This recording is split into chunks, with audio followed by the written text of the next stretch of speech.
Hi, I'm Josh Bassages, Director and CEO of the Royal Ontario Museum.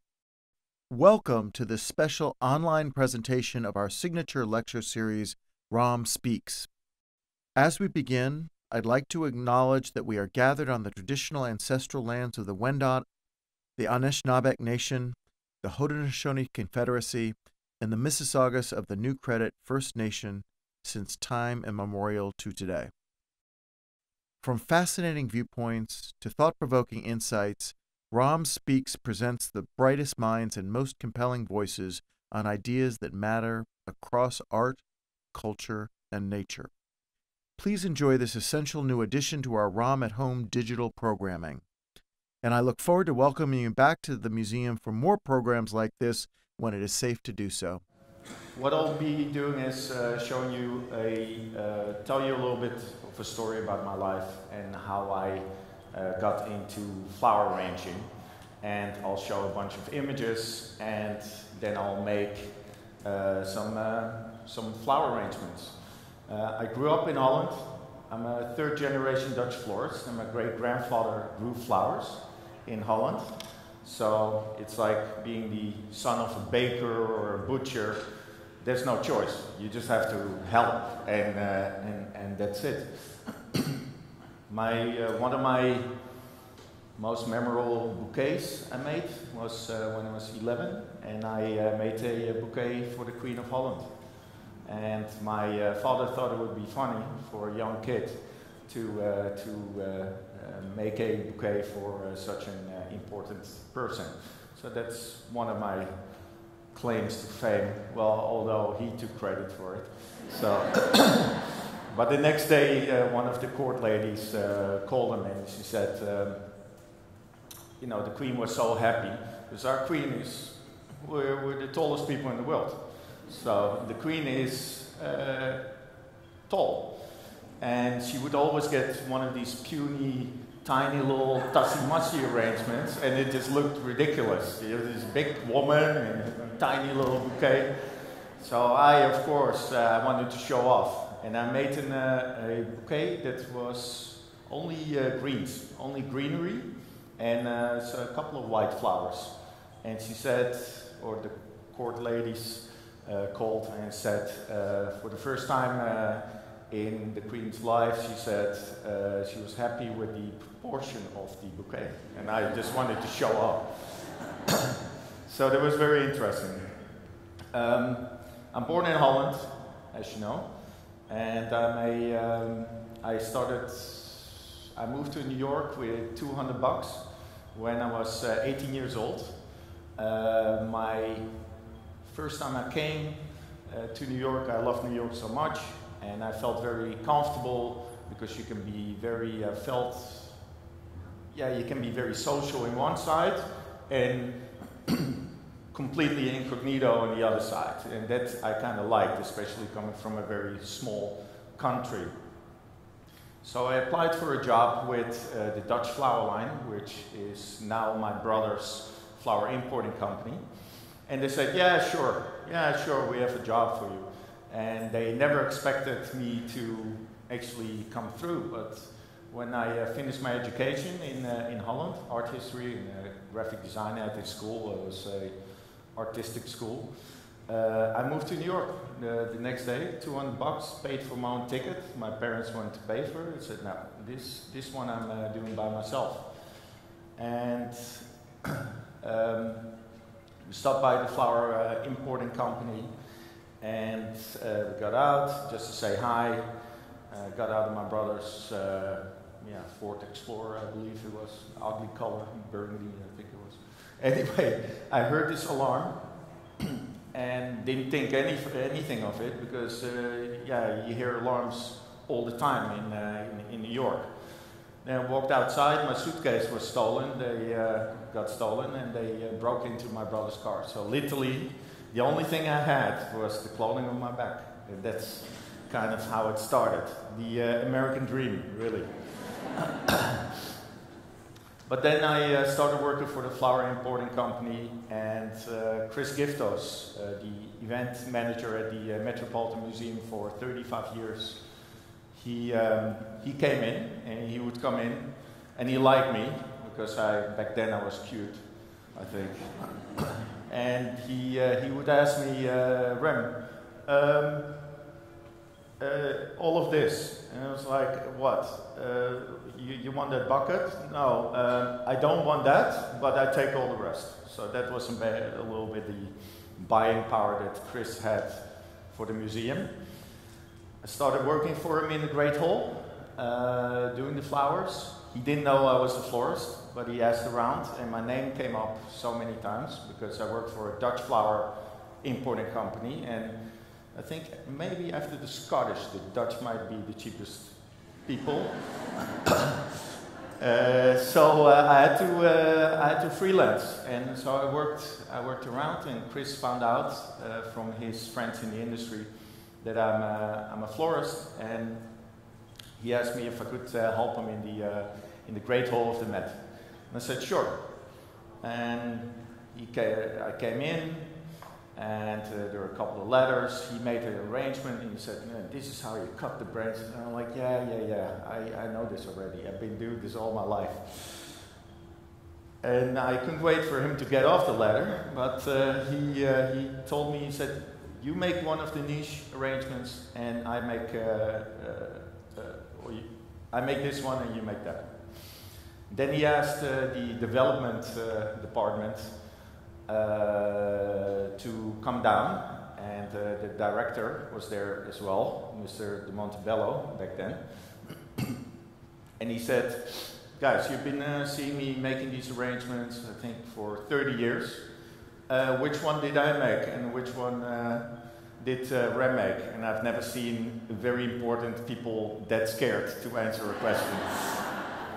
So one of the cleaning people, actually, one of the porters was like, he's also a Greek guy, and he's like, Chris, they pretty much look the same. He's like, exactly, that's what I want, because after I'm leaving here, I don't want anything to change. So that was the beginning of my career at the museum. I'll show you some images. All right. And we'll run through this fairly fast because I have to make some flower arrangements, and everybody wants to see the beautiful collection that I've seen today. Amazing.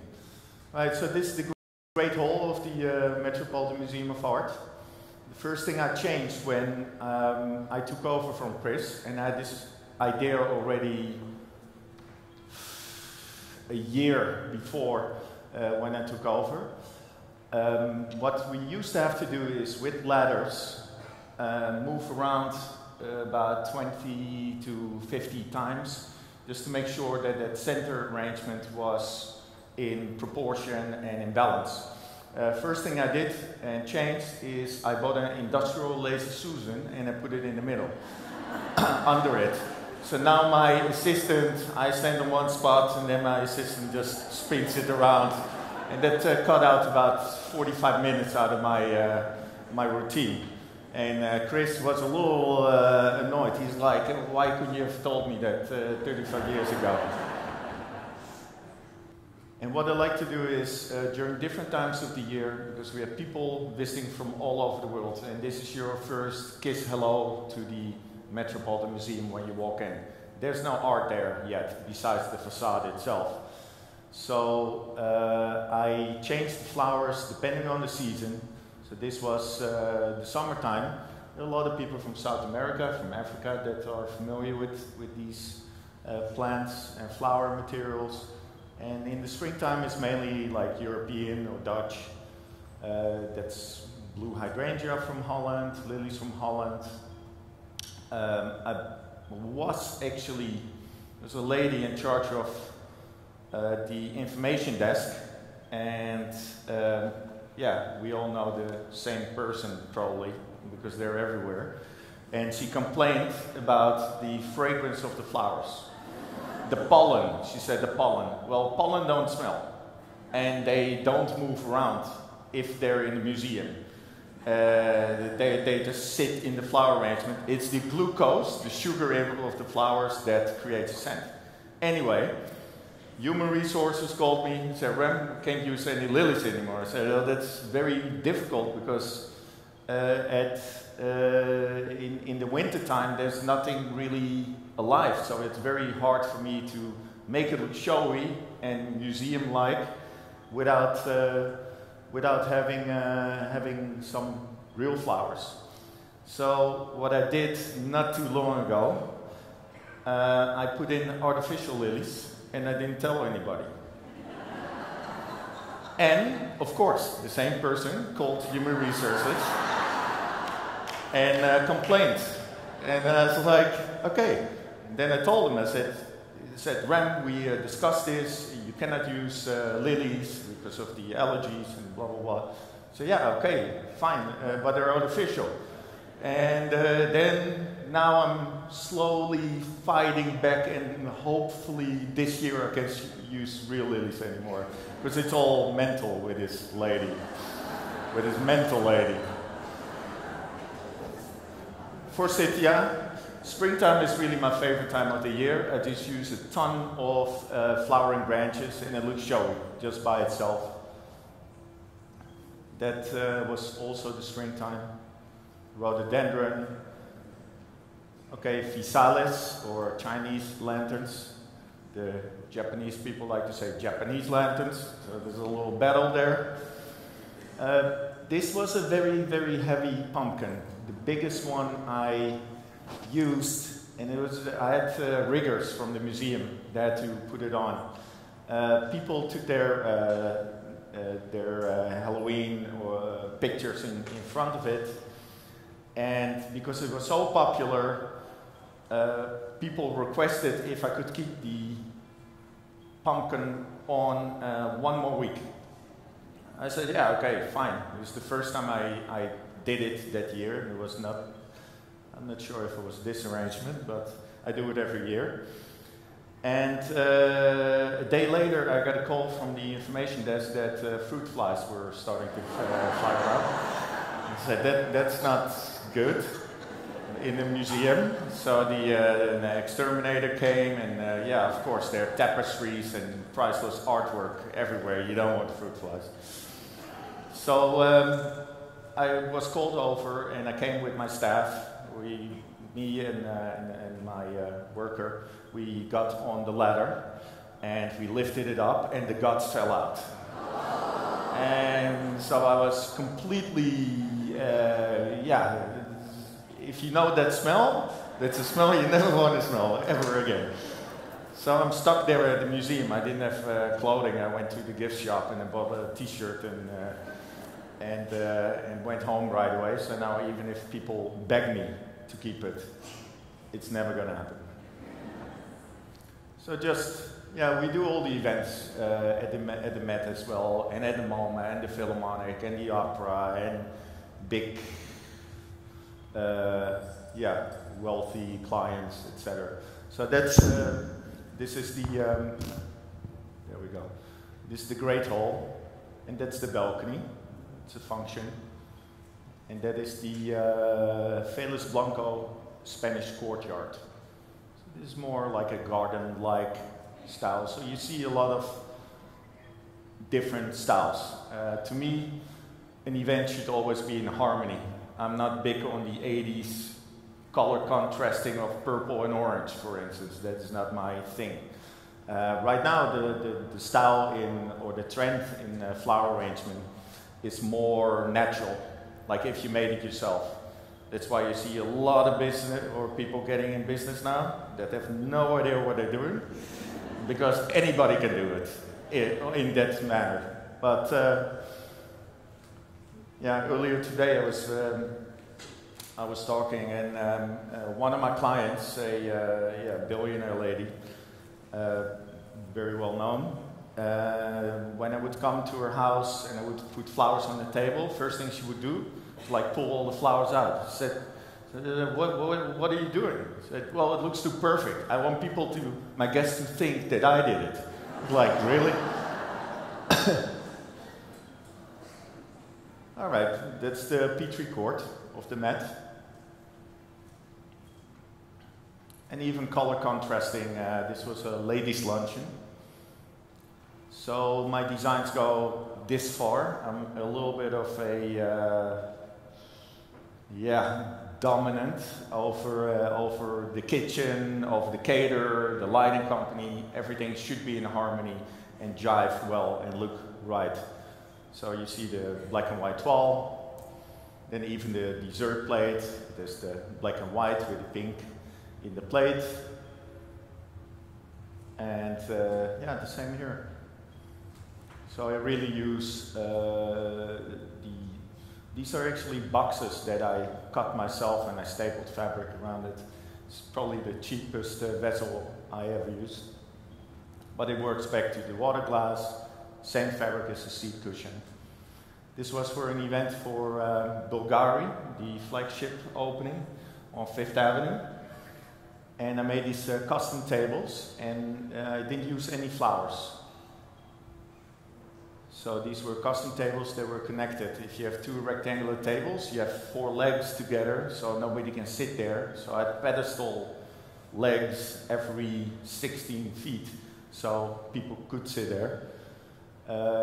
You might see the chargers there. Of course, Bulgari, Italian. The chargers I came up with because I couldn't find the right chargers. And my client came to me and he said, what are these? I said, yeah, terracotta chargers. And yeah, you could find them here? I said, no, they come from Italy. They came from Home Depot. These are bathroom tiles. But it looks beautiful. That's all that matters. And sometimes you have to think outside of the box. Same with this. I couldn't find, this was for the opening of the Greek and Roman galleries. I couldn't find the right chargers, so I bought them. I brought them to my brother's house upstate, and me and his kids, we frisbeed them all over the yard and just let them lay there for a week or two. And then they came back antique. Yeah. See? Beautiful. When you have to think outside of the box sometimes. But I never tell my true stories to a client. Yeah, the linens were made actually hand painted in gold in India. The gardens are actually, the planters are under here.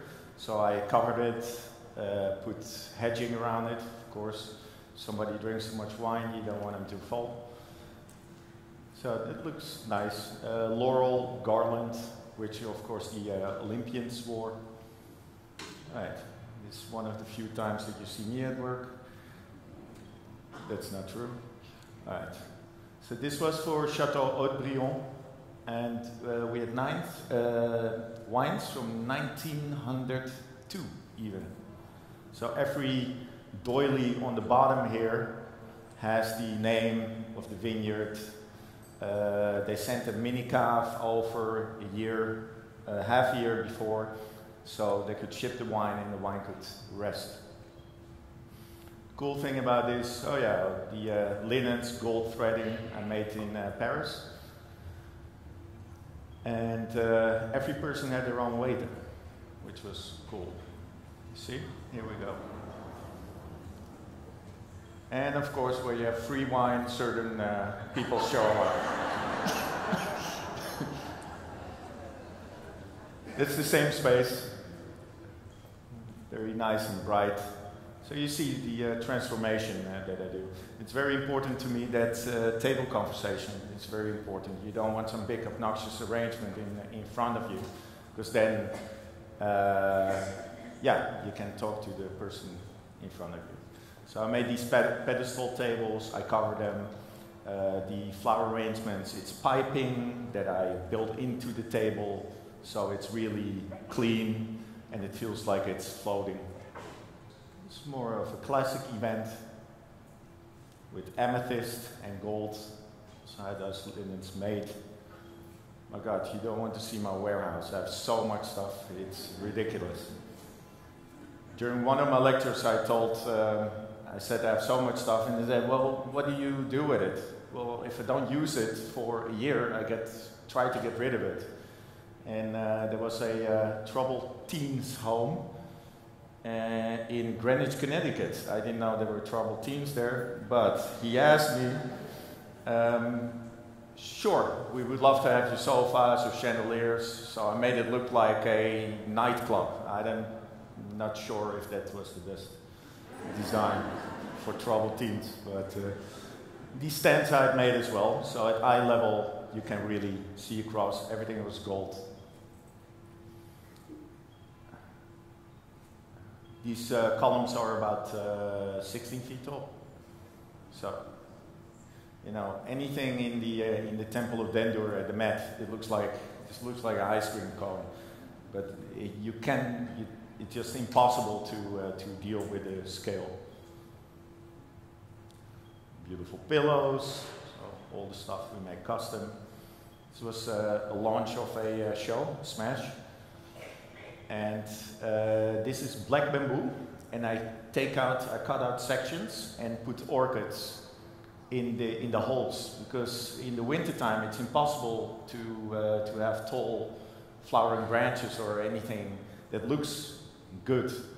So yeah, this was one of my ideas. I've been doing this for a little bit. Great space.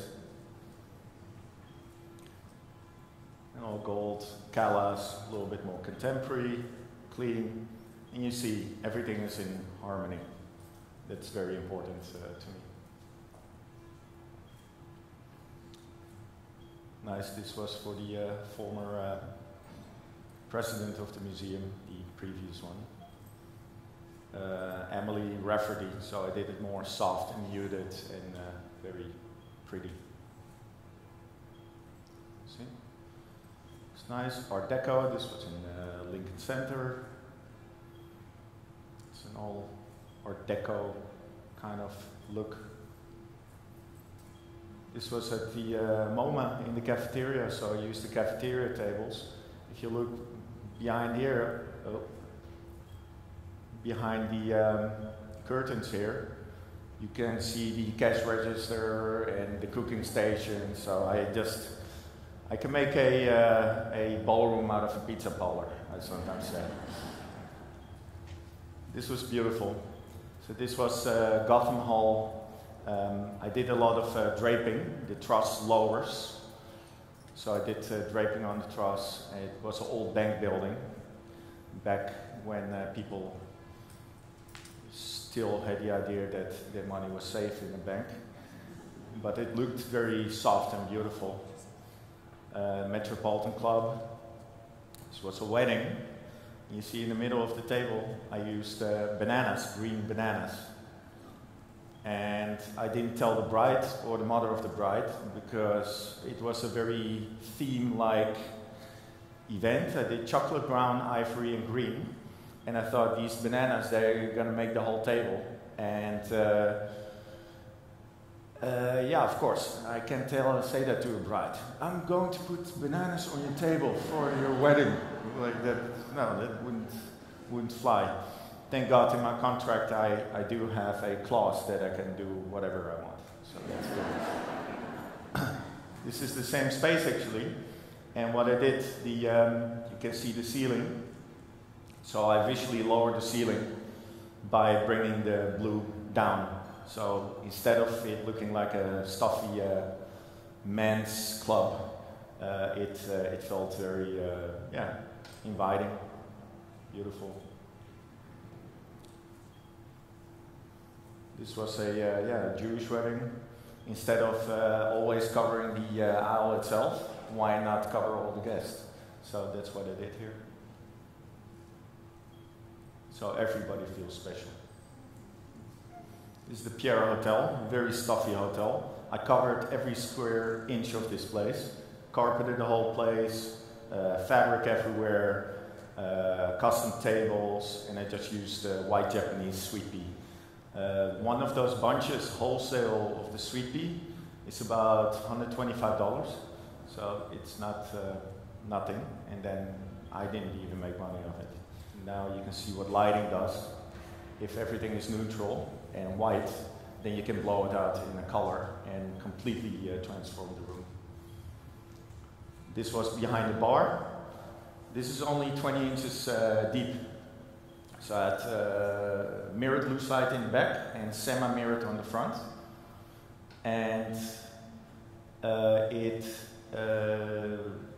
gives you that feeling of infinity. See? So that's just one candle, and that keeps on going, keeps on going.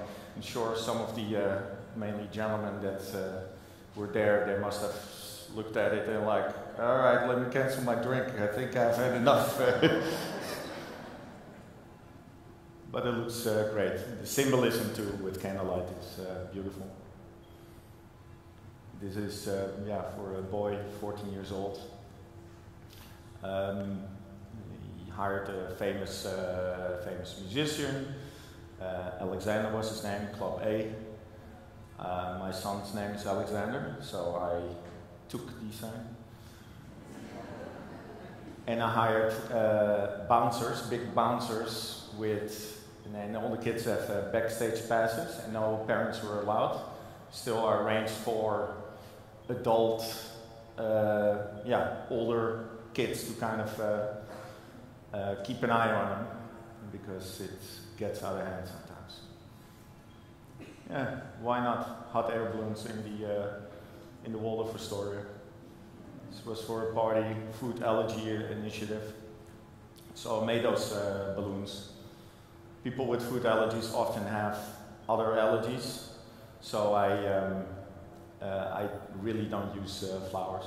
So I had peacocks, kind of like a Versailles-like theme. Nobody's allergic from hydrangea because it has no fragrance, so that I did use. Party for a girl. I had traveling skies going around, day beds, like Nikki Beach theme.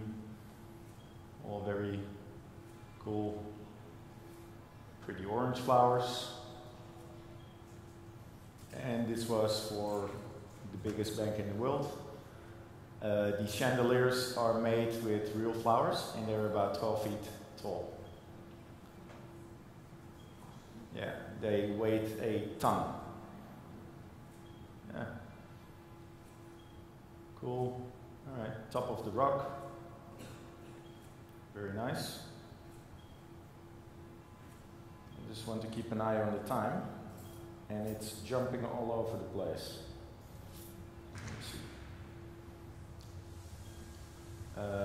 Custom bars I've made. There are about 16 basketball courts in this space, so I transformed it. Custom chandeliers, with ceiling panels in. Party in the Hamptons, wedding. And the bride and groom were not the nicest people. So, of course, the day off, it rained. And they wanted to do an outdoor wedding, so I had to create an indoor and an outdoor scenario. So that was interesting. It was good for me. At least I made some extra money. Okay, escort card wall. It's pretty. It's a Dutch wedding, orange, of course. That's my favorite flower, by the way. People always ask me, what's your favorite flower? I've decided this is it, and I'm just going with it. It's Sandersonia. It comes from either Israel, New Zealand, or Holland. I love it. It's like a big lily of the valley almost. Yeah, I went through the house, picked out some pictures from the piano, and just incorporated it in my design, just to make it more personal, which is needed. So you do a lot of styling now too. So this was all a custom structures and very cool.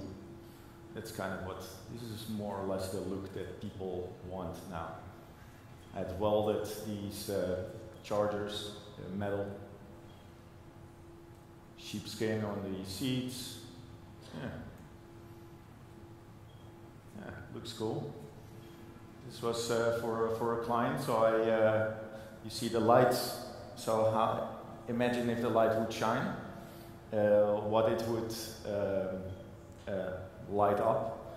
So I painted everything in like half. Cool idea. They loved it so much, I've done it like 3 times after that. Cool. Yeah. Party downtown, more natural. And what I like to go to soon is to make a couple of flower arrangements. In my father's flower shop, I made about 50 bouquets on a day. Here in America or in Canada, maybe it's a combination that the florists don't have the proper skills to make a nice hand-tied bouquet. A lot of them do, but everything is made in glass. So then you get a flower arrangement sent to your house, it's in glass, and before you know it, it takes over all your kitchen cabinets, and you feel bad for throwing it out. Just trash the thing, throw it out with the empty bottles. But in Holland I would make, about 50 bouquets on a day. Alright, that's me. Oh, this was for Baccarat, their anniversary. So that chandelier is $150,000. It's a nice chandelier. All the candles, even the votive candles were a fortune. But beautiful. And this was for a bride. I hated the chair, so I bought a bunch of linen, wrapped it around the chair so it looks more like a Soho, lofty, New York cool look. I had a tray in the center of the table. It was also illuminated from below. This was daytime, so you can see that, and with water, so the flowers floating in water. Very pretty. Yeah, it's a flower arrangement I made, the one on the right. And this was the inspiration on the left. So I've worked with a lot of artists and done many still lifes, read many books about it, and the collection here is just truly phenomenal. Back in the day, when you made a still life, or when a painter would paint a still life, is something not everybody knows, but nowadays you can actually make an arrangement with roses, with tulips, and even though they're on opposite seasons. One is a spring flower, one is a summer flower. So what the painters would do is they would paint in a tulip, they do a rough outline, paint the tulip in the springtime, and then fill in the rose in the summertime and the other flowers. And my friend from the Rijksmuseum, the former director, Wim Pijbes, he let me dig through some of these books from historical books. It was very interesting. There were a couple of painters notorious for telling their clients, like, sorry, because it's a trendy thing, these still lifes. They would say, oh, I'm sorry, this summer the roses look terrible. We have to wait till next year before I can paint them in.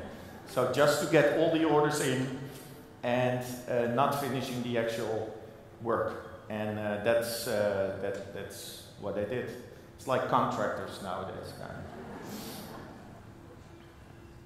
of. It's a flower arrangement I made a while back too. Beautiful, I love this one. And that one. And those Rembrandt tulips, as people call them, with the striation, it's actually a virus that's brought into the tulip. So that creates the stripes. And people, love them. Of course, we had the tulip mania in Holland. That symbolized kind of the similar as the tech bubble nowadays, or a couple of years ago. And actually hyacinths and amaryllis, they were much more expensive than tulips, but hyacinth mania or amaryllis mania, it doesn't sound good, so I think they went for tulips. That's a painting or a picture of that I collaborated with an artist. So you see, I love those movements, the asymmetrical movements. Here we have like butterflies in it. I had here a sparrow, or what's a sterling. And this was a person from the Museum of Natural History that made it for me, and I hung them in there. One of my favorites too. Vanity symbols, beautiful. And of course, when the king is in New York with the queen, then Rem has to do the flowers, of course. Martha, my brother.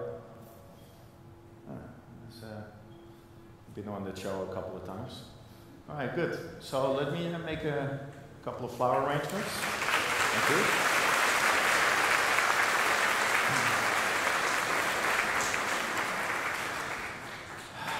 Can't work with a jacket on.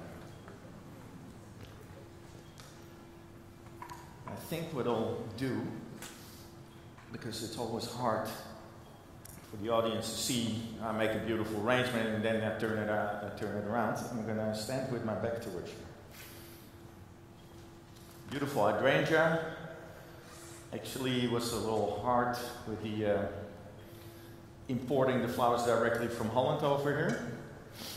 But there's a great company here, Florist, that my buddies in New York, they took care of that, so that's good.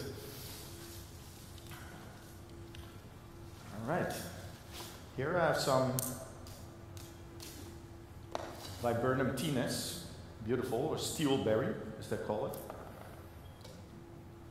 Let me see how I'm going to make this. As you might have noticed, I don't like to prepare too much because then it's unnatural and boring. So I just start and it will be great. Okay. There we go. And with these still lifes, really, yeah, it's more like the arrangements historically, it was more of a botanical image than just artwork. There is a book from 16th century by Gerard de la Resse, and he has written many books on sculpting, painting, but he also has a book, a volume this thick, about flower arranging. So there were rules back then, and symbols. Certain color combinations you could not use together. Nowadays, yeah, people don't take it as serious, but yeah, flower arranging was considered one of the great art forms, especially in Holland. See, now I'm just creating a base.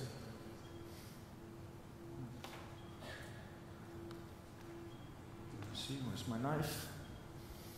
So always I have my knife in my back pocket. I can't do that with a suit now. This is kind of bad.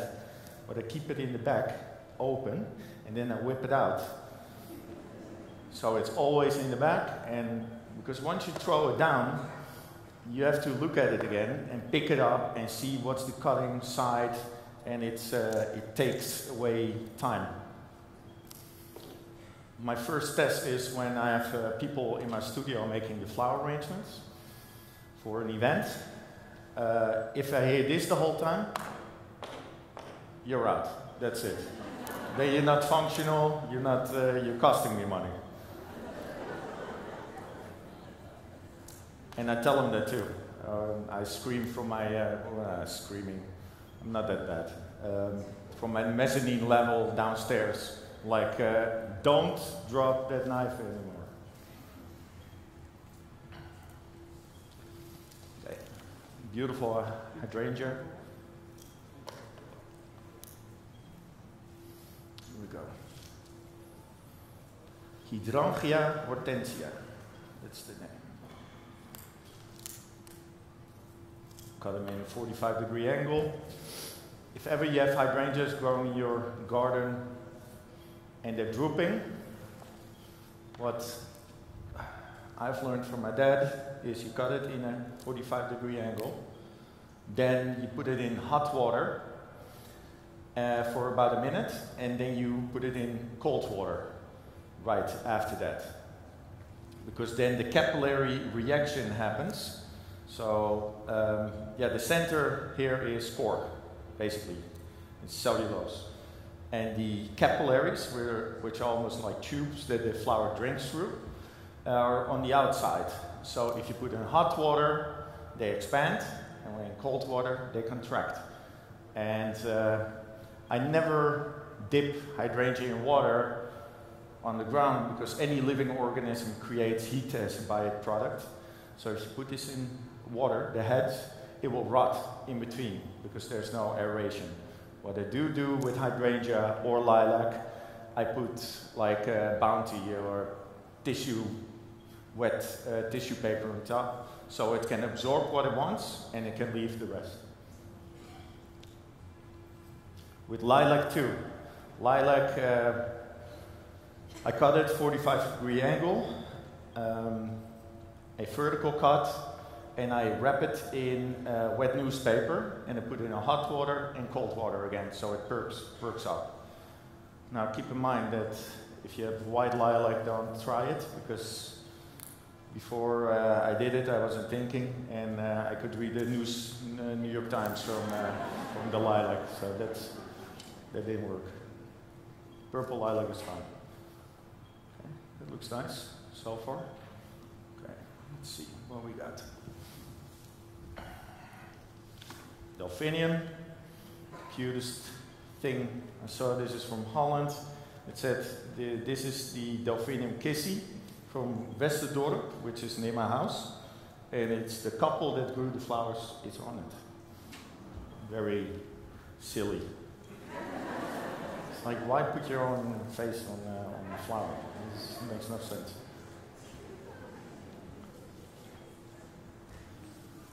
All right. So what you can see now already, what I like to do, I like to concentrate colors in one area. And especially the shape. When I make a still life, I have it come out more on one side and less on another. This guy's sinking. I'm just going to use the hydrangea and hang it in there. Here we go. I'm not a big fan of using Oasis or floral foam, only when I do centerpieces. Because by the time my driver, with his loud music, my Dominican driver is done delivering it, the arrangements are like that. So floral foam is then the only reason. It was actually a byproduct, Oasis. It was designed in its army green because it was used to pack weapons during the Second World War, so it could keep them dry. And then one Swiss person figured, I can use this for flower arranging, and a whole new business was started. Okay, that looks nice. Put one more deep down. This is basically my floral foam. Here we go. Looks good. Green. Nah, not feeling it. Beautiful clematis. And actually my nicest clematis comes from Canada. They grow this on a string, so it grows up. Okay, looks good. So you see, I don't really mix them up too much. I like this just here, nice and relaxed. I should have some butterflies and walnuts and apples to make this look proper. There we go. Nice. Allium, family of the onion. And this is the Alien Globetrotter is the name. It looks like the Gigantica, but it's not. Okay. So let's see if we can auction this one off. Sometimes people ask me and said, "So how much would you charge for that?" And I said, "Well, what do you mean? If I make it or you make it?" There we go. Right. That's good. Not missing any stems. Okay. What I often do with especially bulb flowers, I put a couple of drops of bleach in the water, just to keep the water clean. What flower food has in it is mainly sugar and chlorine. So that's what you buy or you get from your florist. Sometimes people say, yeah, I put just one of my husband's denture cleaners in there that keeps it clean. Yeah, if that works, fine. Some people put vodka in the water, which is a waste, I think.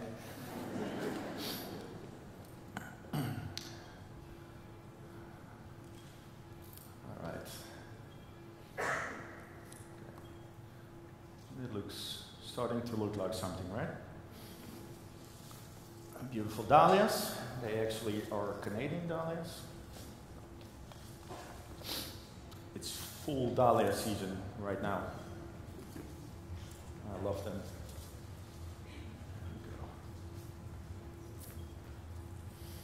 And with cutting flowers, what I do, when I interview a florist to work for me, I say, show me your thumb. Because if it has a lot of cuts in it, you're not a good florist. What you do with cutting flowers, and I'll show it with a rose. Well, my father taught me, here you put your thumb up like, hey, you're doing a good job, and you put this in the front, so you create a box. Then you hook it in, and you pull. At no point in time do you ever push with your thumb. So you hook it in, and then, yeah, never ever will you cut yourself.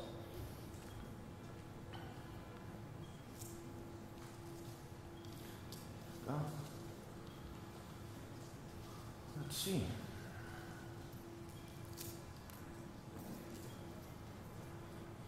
It's annoying that I can't put it in my back pocket. I don't think I even opened my back pocket up on my suit. There we go.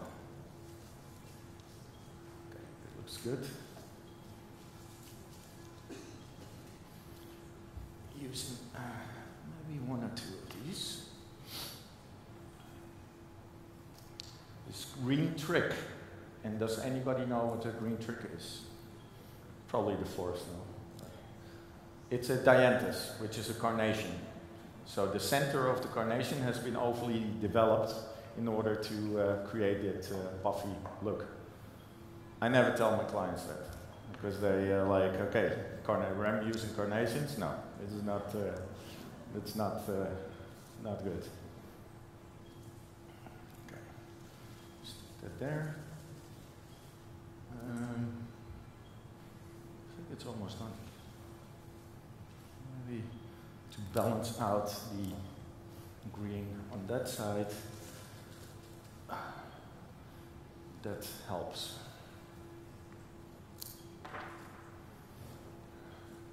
So, what I'm better at than doing flowers is make a giant mess. That's, I used to have to clean it up myself. Thank God I'm past that point.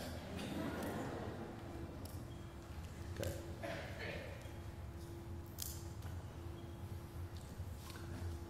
And a couple of nerine. They need a little time to open, but anyway, in still lifes, what you can see as well, flowers are in different stages of development. I like it too. I like it when certain flowers are almost dying. Other flowers are yet to open. The cycle of life. I like that. Okay. I think I'm good with this. See, it's like painting too. Just by adding more to it is not going to make it better. It's the art is to stop. So here we go.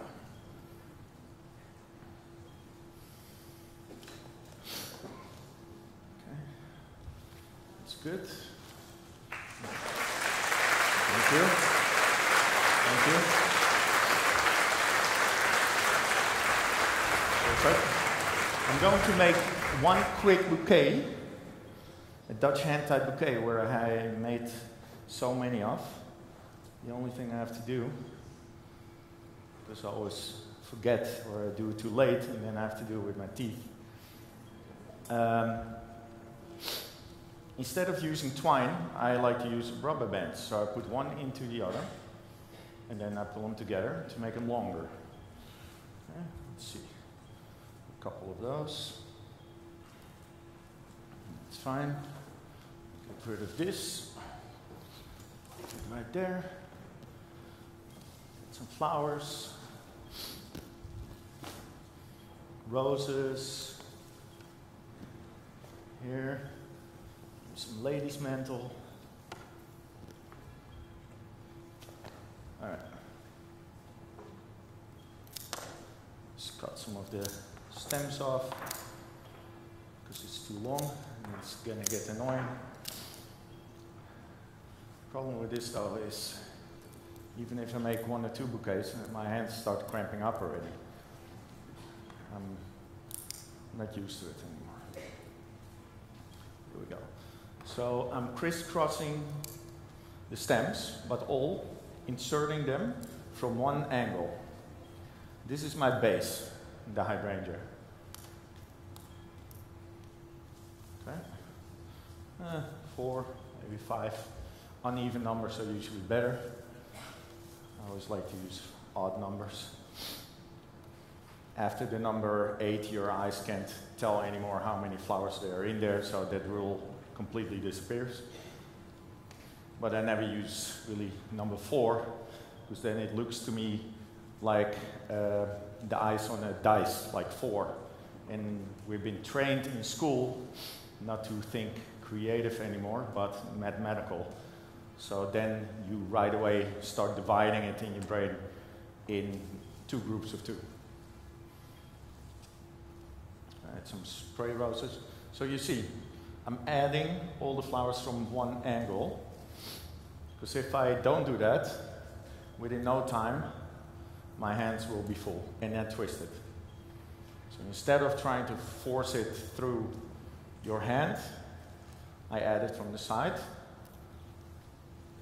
And even if I, like here for instance, I want to add a rose, I insert it on the side, it's coming on the side, see where it's perfect, and then I pull it together with the other ones. So at no point in time do I force it through my hand. All right, I have 49 more to make, so let me speed up a little bit. Let's see how big I can make this. In my dad's flower shop, we always had people come, buy flowers for your wife, your daughter, mother. And this one guy always came by, he said, okay, I need one for my wife, for my mother, my daughter, and one for my girlfriend. So like, okay, running joke. Okay. Asclepia beatrix, named after the Queen of Holland. So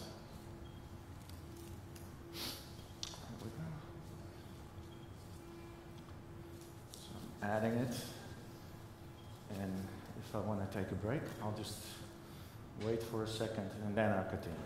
Here we go. Okay. Looks good.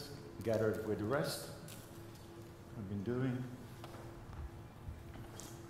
Maybe a little bit of green. Comes out on the side, gather it with the rest, and keep on turning it. And my brother is left-handed, so he turns the other way around. Like me, I like to be fairly organized on my table. My brother just grabs whatever is in front of him, and that shows in this bookcase as well. All right. Looks good. Yeah, starting to look like something. See, all the stems go the same direction. Okay. I'm getting tired, so let me finish up here.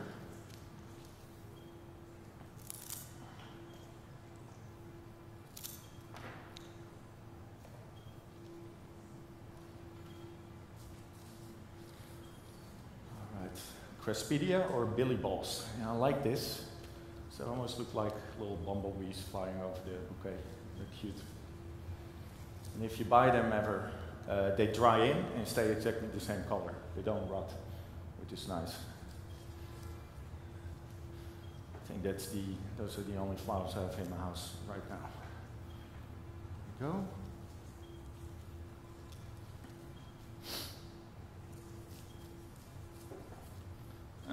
I didn't lose my touch yet. Let's see. Well, let me see if I can make my dad proud. Because there's a test to this to make sure it's a good bouquet. Okay. I think it looks good. Okay. There we go.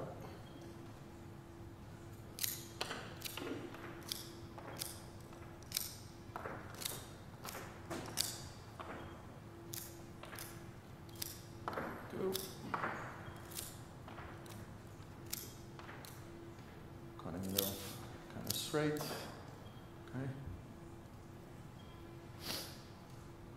And instead of putting tape or twine around this is the easy way and a much better way. I just grab a couple of stems. I lean back my hand where I used to hold it while I was arranging it, and then I just let it shoot up.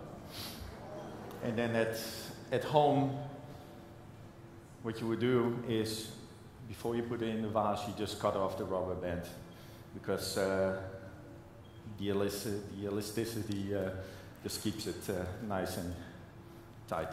Okay. All right, let's see. Please, Lord.